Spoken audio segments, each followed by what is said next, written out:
మన దైనందిన జీవితంలో ఎదిరింపులు, బెదిరింపులు, సవాళ్ళు విసిరినప్పుడు ఎవరి మీద ఆధారపడాలి? సృష్టికర్త మీద ఆధారపడాలి. స్తోత్రం చెప్పు గట్టిగా.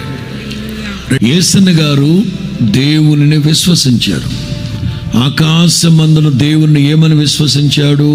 ఆయన సృష్టికర్త. సృష్టికర్త ఏం చేస్తాడు?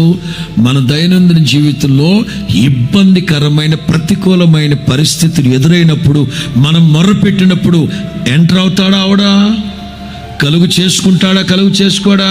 చేసుకుంటాడు. యేసన్న గారి సంగతి చెప్తాను. యేసన్న గారు సేవ చేస్తూ ఉన్న రోజుల్లో ఎన్నో జటిలమైన, భయానకమైన పరిస్థితులు ఎదురయ్యాయి.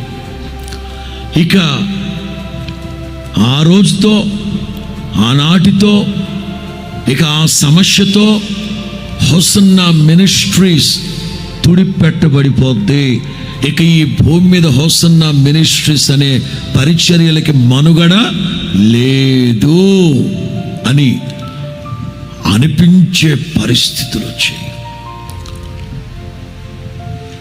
ప్రింట్ మీడియా, ఎలక్ట్రానిక్ మీడియా, అయ్యో భయానకమైన బెదిరింపులు, ఎదిరింపులు. యేసన్న గారు బెదర్లా మౌనంగా అదే ఆయన విశ్వాసం. యేసన్న గారు ఆకాశమందున దేవుడు సృష్టికర్త కనుక ఎంటర్ అవుతాడు, ఇంటర్ఫీర్ అవుతారు ఆయన. ఇంకా చెప్పాలంటే క్రియేటర్స్ ఇంటర్వెన్షన్. ప్రార్థన చేసుకునేవాడు ఆయన, ప్రార్థన చేసుకునేవాడు. ఆశ్చర్యం ఏంటంటే దేవుడే కలుగు చేసుకొని, సృష్టికర్త అయిన దేవుడే కలుగు చేసుకొని ఆ సమస్యలన్నింటిలో నుంచి విడిపించి ఉన్నత స్థితికి తీసుకొచ్చాడు. అప్పుడు రాసుకున్న పాట అది.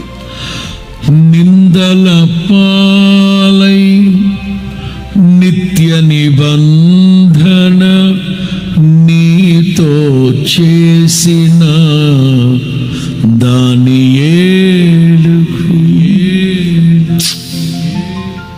అబ్బబ్బబ్బబ్బో, ఒక్కొక్క చరణానికి, ఒక్కొక్క పదానికి దాని వెనక ఎంత బ్యాక్గ్రౌండ్ ఉందో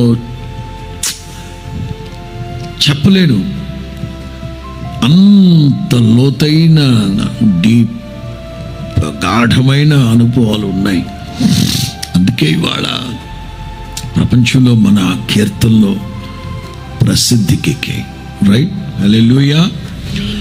దేవుడు కలుగు చేసుకున్నాడు. ఒక్క రాత్రిలోనే 185,000 మంది చచ్చూరుకున్నారు. యేసన్న గారు విశ్వసించారు. ఆయన సృష్టికర్త, ఆయనకు అసాధ్యమైనది ఏది? యేసన్న గారు ఎలాగైతే అట్లాంటి అఖండ విజయాలు అనుభవించారో వారి విశ్వాసమును మీరు అనుసరించండి అంటే అర్థం ఇది.